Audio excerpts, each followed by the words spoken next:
Kisah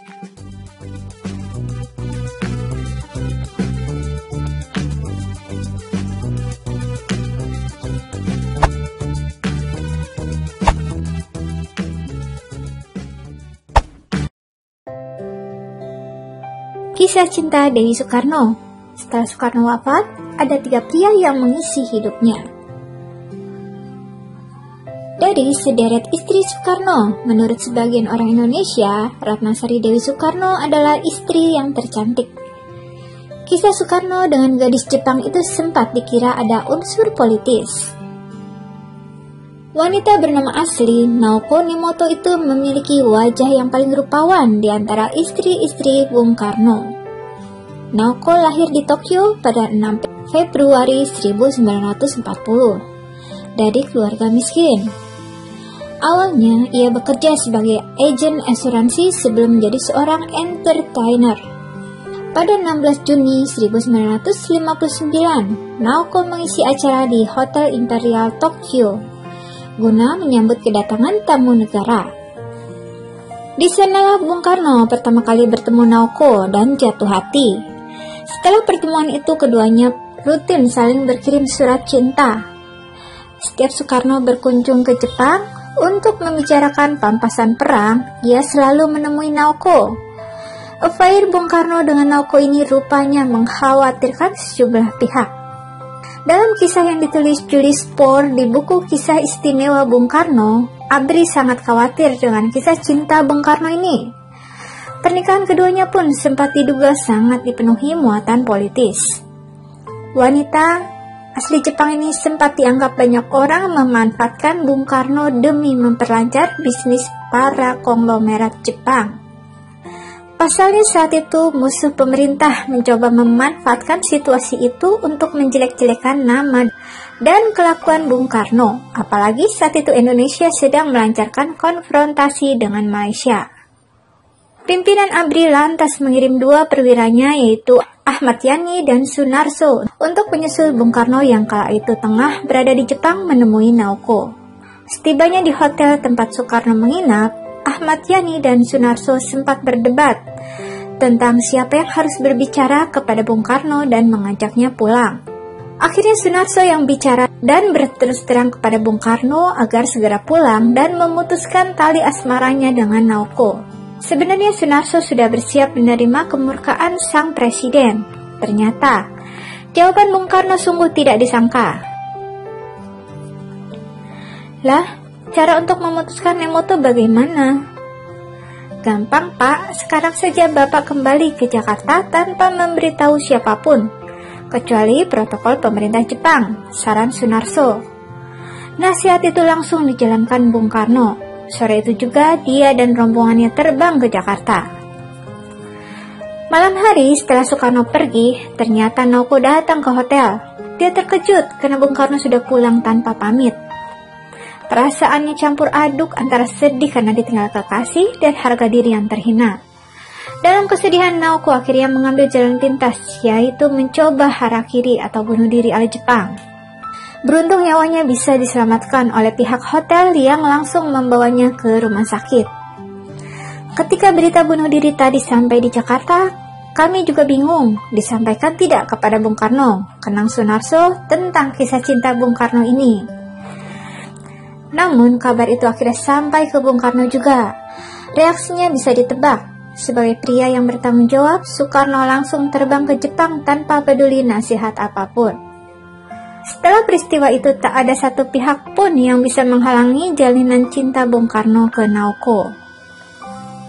Bung Karno akhirnya menikahi Naoko dengan hukum Islam pada tanggal 3 Maret 1962. Ini ibarat kebahagiaan tapi juga musibah bagi Naoko. Di satu sisi ia merasa bahagia tapi juga sedih akan peristiwa yang dialami keluarganya di Jepang. Kabarnya, ibu Naoko langsung terkena serangan jantung dan meninggal begitu mendengar anaknya menikah dengan Soekarno dan berganti agama. Sementara kakaknya, usai sang ibu meninggal, bunuh diri karena merasa nama keluarganya tercemar. Dia terhina karena adiknya menjadi selir dari presiden negara miskin seperti Indonesia. Dari perkawinannya dengan Bung Karno, lahir seorang putri yang diberi nama Kartika Soekarno. Dewi Soekarno bicara belak-belakan di TV TBS mengenai 3 orang pacarnya setelah sang suami Presiden Soekarno meninggal dunia. Pertama kali bertemu Alain Delon saat Olimpiade Tokyo 1964 di Imperial Hotel saat berjalan turun tangga bersama Presiden Soekarno. Dia melihat saya terus, kata Dewi Soekarno dalam acara Ichiban Dagi ga Shiteiru, atau hanya tahu yang nomor 1 saja di TV TBS pada 10 Juni 2019. Alain Delon adalah aktor Prancis penerima penghargaan César. Saat berkunjung ke Jepang, di Bandara Narita disambut sekitar 3 orang fansnya. Setelah melihat Dewi keluar bersama Presiden Soekarno, ternyata pulang ke Hotel Imperial, Alain Delon masih duduk di sana dan melihat kembali Dewi dengan mata nakalnya. Keesokan harinya, saat turun keluar bersama Presiden Soekarno, Alain masih ada pula di sana sambil melambaikan tangan kepada saya. Tentu saja Presiden Soekarno jadi cemburu dan berjalan cepat lanjutnya. Saat pulang pun, menurut Dewi, Alain Delon masih ada di tempat itu sambil duduk seolah menunggu Dewi. Alain ternyata juga menginap di Imperial Hotel saat Olimpiade 1964 tersebut di Tokyo. Pada saat Presiden Soekarno jatuh pada tahun 1967, Dewi hijrah ke Paris, Prancis dan bertemu Alain kembali. Sejak itu saya semakin dekat dengan dia dan Alain sempat menyatakan bahwa dirinya memperhatikan serius Dewi sejak dari Jepang tersebut. Dan mulai sekarang akan terus ingin bersama saya, ujar Dewi. Sejak bertemu di Paris itulah hubungannya jauh semakin dekat dan setiap kali ke Jepang pun selalu bersama-sama Dewi. Sebelum nama ini, saat Dewi menerbitkan buku kisah hidupnya, yang tidak jadi diterbitkan oleh penerbit besar di Indonesia karena berisi hal-hal yang sangat sensitif. Dewi meminta komentar Alain Delon yang menuliskan, "Sejak berpisah 50 tahun lalu, rasanya saya tidak bisa melupakanmu, dan akan terus mengingatmu seumur hidup."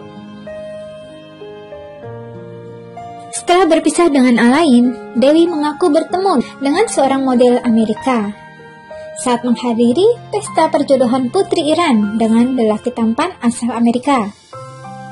Di sana Dewi bertemu dengan Alan Polak yang lebih muda dari Dewi yang saat itu berusia 49 tahun. Alan pun sempat mengucap di depan banyak orang saat pesta itu, "Daripada putri, saya lebih memilih Dewi." Hal itu membuat Dewi sangat terkejut. Sejak saat itulah Dewi jatuh hati dan menjalin hubungan dengan Alan. Saya tertarik sama dia karena terkejut juga ada lelaki Amerika yang tidak mengenal Marilyn Monroe dan juga tidak tahu mengenai Kennedy, paparnya. Kemudian Dewi membelikan Alan koran dan buku agar belajar lebih lanjut. Pada awalnya Dewi juga membelikan baju serta memberikan 15 juta yen untuk sekolah khusus Alan supaya menjadi orang pintar. Saat jalan-jalan ke Paris, saya juga pernah dibonceng motor oleh Alan, sehingga terasa muda lagi, kata Dewi. Setelah berusia 64 tahun dan 15 tahun pacaran dengan Alan, Dewi mengaku dirinya yang memutuskan hubungan dengan Alan supaya Alan bisa mandiri. Dan akhirnya Alan sempat bekerja di toko berlian Harry Winston. Pacar ketiga Dewi saat Dewi berusia 74 tahun hadir di pesta Don Juan atau Playboy Jepang, yaitu Kosuke Nozaki di Wakayama. Di tengah pesta itu didengar wanita lain, Nozaki sempat melamar Dewi. "Aduh Dewi, cantik sekali. Izinkan saya melamarmu boleh?" kata Nozaki kepada Dewi. Tentu saja saya tolak. Orang aneh dia. Tapi setelah itu kita jalan-jalan traveling bersama selalu. Tentu saja kadang ada wanita muda bersamanya pula, katanya. Nozaki meninggal misterius pada usia 77 tahun.